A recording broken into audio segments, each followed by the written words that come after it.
the loans. And usually, right, if you want to, apply for the loan approval before you go out and borrow, first you would have been, you are kind of like assured of who is going to loan you the money. The money. Number two, when you present such to the National Assembly, right, you have to attach what you want to use the loan for. Do you understand? Like, we are going to take $3 billion from the World Bank for electricity projects. What electricity? This particular project, they will name it. All right. We are going to take 1 billion from the IMF, okay, for this road construction. Yes, they will name it like that. So the National Assembly guys will scrutinize it, see how they arrive at how much, they arrive at that number of loan they want to take. Like, how did you arrive at 1 billion? How did you arrive at, you know what I mean? They will scrutinize everything, then approve if they are satisfied. But that is not what they are doing in Nigeria. So to Tinubu, he will tell, they said that the federal government project, listen to this, so the presidential legacy fund or something, which is that Tinubu set aside, which set aside a different account that has nothing to do with the National Assembly appropriation. There is no scrutiny on anything. This fund is called Presidential Infrastructural Fund. And this fund is not like it set aside a fund from a particular money. No, it is just like a rules put in place to say they will use loans to fund Tinubu's presidential infrastructural fund, which means like he's doing the Lagos Calabar, and there is no appropriation for it. It is not in your budget, and it doesn't have to be. By law, it should be. But Tinubu and this, Akwabioli and gang, right? Doesn't matter. Whatever he wants, they approve, because they get their own kickback from it as well without asking questions. So then that then comes to you, that they are blamed for not paying enough taxes. A lot of you don't pay taxes. The excuse of those who have not been paying taxes, according to them, is that why should they pay any tax to criminals who are going to steal the money? But that is not an excuse. Tax is law, and you don't break it, so to say. But you can also hold those who are spending your tax money, like ask questions like that lady asked, and he started talking rubbish, container economists, blah, blah, blah, throwing jibes, right? You claim to have, let's say, for example, now, your monetary target or revenue target, which is going to come from sale of crude oil, taxes here and there, including import duties, or those money that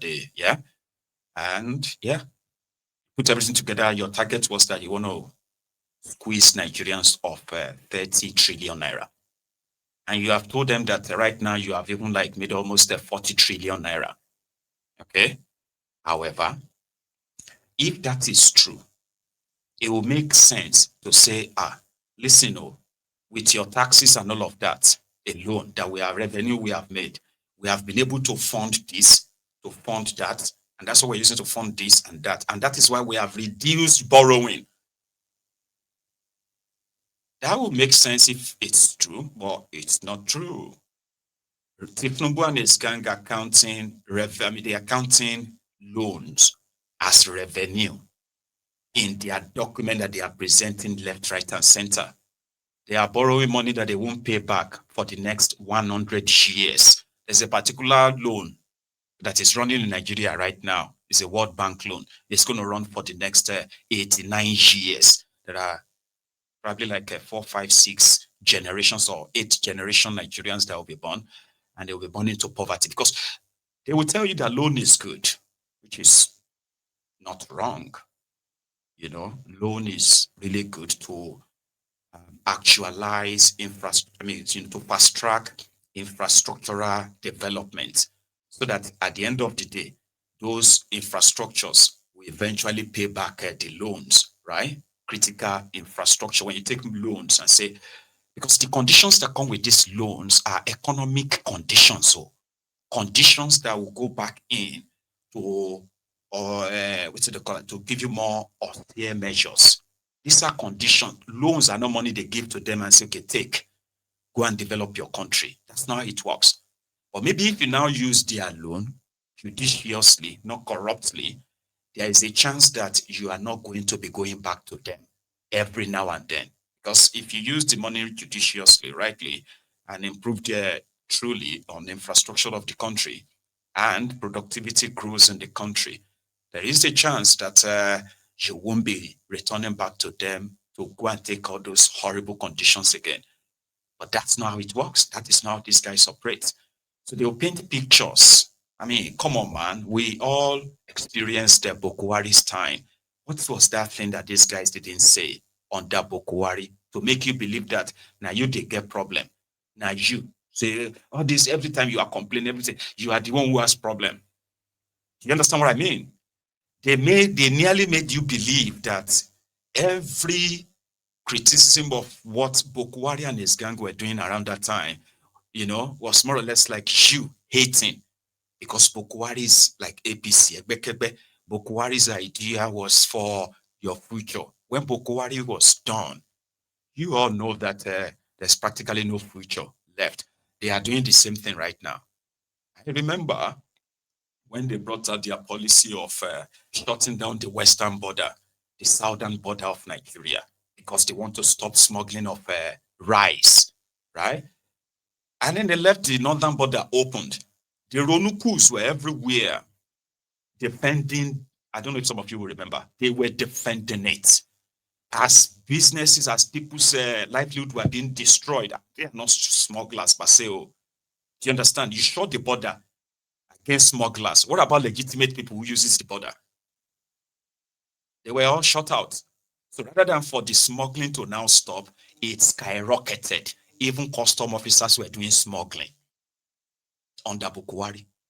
But there were those who spent days, months, even years defending that. Nigeria wants to be sufficient in food production. We must stop importation. But Buhari's decision was fine. It destroyed lives. Before the end of that is murderous, inglorious tenor. If Tinubu is doing the same right now, clowns are sitting in front of cameras, right? Rolling out a fake data that does not correspond with reality. And they are paying online trolls to force that down your throat. When they are done, whether not 2027 or 2031, these criminals will jump to another person if they have the power still, like they did. So they will jump to the other person. And if they lose the power, they will disappear. You won't see them again. Majority of those who were like this online, Facebook bandits, social media artsmen then, remember them? They disappeared the moment Bokuwari's time ended, and some switched to Tinubu, others rebranded to become something else. But lives are being destroyed, while these clowns are kind of like a smiling to the bank, my own opinion. Anyway, that's Sayodechi. And somebody was taking him up on that. It was Sakwati. 0.64%. What we must warn against is the National Bureau of Statistics consistently playing politics with statistics, to use statistics to make the government of Nigeria look good. Now, the non-oil sector that they are talking about, 3.64%, they rounded it up to 4%. So they contradict themselves when they are playing games with these figures. The truth of the matter is that the growth in that non-oil sector is in telecommunications, it's in services, this domestic delivery service. It's okay, they added real estate to it. In other words, what you have is that you have an informal sector, an invisible sector mostly, that you cannot really measure. But when they do their measurement politically, they come forward and they tell you, oh, non-oil sector is doing very well, against the background of the fact that The position in this country has always been how to diversify the economy, how to see that things are working within the economy. The agriculture, as in the same period that they are calculating, 2.82% growth.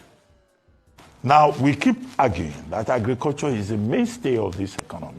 Farmers in the food basket of the country cannot go to farm. The value chain within the agricultural sector is not working. They are talking about shea butter. They have said, oh, we will ban shea butter exports for 6 months. Where is the structure in place for consolidating, ensuring, value chain with shea butter? So these are the contradictions that we find there. But I think that the present end of the National Bureau of Statistics thinks that he will survive for as long as he wants if he keeps using statistics to promote politics. I think we need to do a lot more in terms of agriculture. And we also need to do a lot more and focus a lot more on the omissions in terms of how this economy is structured. Agriculture in particular, 2.82% growth within the quarter. Now, that's nothing to celebrate. They are talking about rebasing. They are playing Ludo with statistics. No. Now, for this economy, for us to be in a position where we can begin to say, oh, a lot is happening, what Nigerians are looking for, what the experts, the Bismarck Rewanis, the Muda Yusufs, the Johnson Chukwus of this country, what I hear them saying, the Bongoadis of this country, is that, look, for us to begin to beat our chest in terms of the economy, we need double-digit growth. Not the 3-point-whatever% that the World Bank says is our best expectation, but a double-digit growth that shows that this is an economy that is on the foundation of productivity and that there is more that Nigerians can look at. That is that about that. I don't think MBS, giving political figures is something that we should delay ourselves with unnecessarily. Statistics should be factual. It's not about politics. I think na statistic we go chop.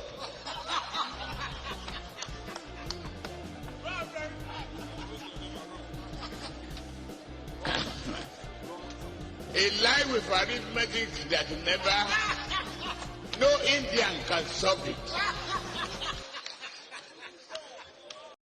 I think na statistic we go chop. So the man that said that, I think that statistics will chop has been rolling out fake stats.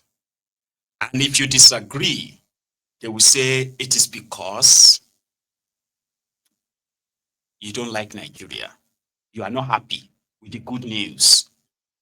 But same way they tell you, say you are not happy with the good news that economy is getting better. The way is in Alabule, in the basement, I slap you, rat hole that he lives right in there, where he just came back from the charging shop, where he was kind of like powered his phone for a few minutes in order to come online and tell you that if you don't agree with that statistic or the statistics, it's because you hate good news. Why are you always sad when you hear good news about Nigeria? Why? They said the economy is getting better. Now I am now buying Gary, the Gary that I used to buy for 200 naira. I started buying, we were buying it for 2,000 naira. Now we are already buying it for 1,600 naira. Is that not getting better? Say, okay, yeah, it's getting better, bro. Yeah, it's getting better. Your free access given to you by Facebook will soon expire. And then you're going to confirm it to us again if it is getting better or not. In reality, anyway, the guy men are smiling to the bank. They are sewage dwellers are busy to convince themselves, right, that even if they are not feeling it now, they will still feel it later because Tinubu is building their future for them. Yeah, the future. And that's tough because when people want to believe what they want to believe, it's kind of like a tough or difficult to bring them to reality. So something will happen eventually that will kind of like knock them back to reality. In the end, if they live that long to survive Tinubu, because Tinubu and the generation after Tinubu, they call them elders and all that, but their mindset is almost the same. Those ones who have access to political power, public fund, they have exhibited, a kind of like a sick greed that a lot possibly can really comprehend, so it's like to understand, right? And therefore, you see those ones who are not, who didn't have access to that public fund per se, they come from the same, sort of like the same breed, so to say, the same mindset. To them, right? It is all right to be poor. There's no biggie there. Religiously, there's something God told them about, like being contented. And there's a man, I posted a video on Maiyegun's Diary Political, I think it was yesterday, a daily person, so to say. And it was on a podcast where they were talking about, this was before your 2023 Sharedo. It kind of popped up yesterday again, right? So the old man was talking about why he's supporting Tinubu and all that. So the young ones were like, no, but why? What about our future? This, that. And the old man was like, since his birth, he has never, right, eaten 3 square meals before. How? So because you didn't eat 3 square meal in your life, as old as you are, that definitely means that those who have been economically, castrated right now, that could barely afford even a square meal, should be grateful because I don't think I'm saying it right. Listen. My name is Adisa Taiwo Ramon. I am a retired civil servant from Nigeria Power Authority and also a politician. This is the man that I root for, and that's President Bola Ahmed Tinubu. Can you feed 3 times in a day? I have been living in this country when I was born in 1961. I have never secured 3 square meals since I was born. And nobody, until you become that rich, if I'm not a Dangote child, that you can say that a 3 square meal will be secured. In Islam, we were given this kind of a adage language. Cut your stomach into 3, eat small, drink small, and let air breathe in your stomach. My name is Adisa. Now do to unfa. Ma okuta tó wà ńbẹ̀ ma yọ kúrò ńbẹ̀. Ma sá bí ìgbà tí bá ń sa ẹ̀wà. Now do to unfa. And there are so many on social media now, unfortunately, they are mostly from the southwest Nigeria. They are on social media. They'll be calling you, like if you say anything, you just see this useless old man come under your comments. Shut up your mouth. Don't you have any respect? Can you say that to your father? Old men, you are talking about criminals in power. But they are coming with, don't you have a parent at home? Don't you have this? So I said, who be this one? Who be this Lori Bruku man? About now you did say this profile, I've been now your papa. You know what I mean? They are everywhere to make you believe that since they suffered,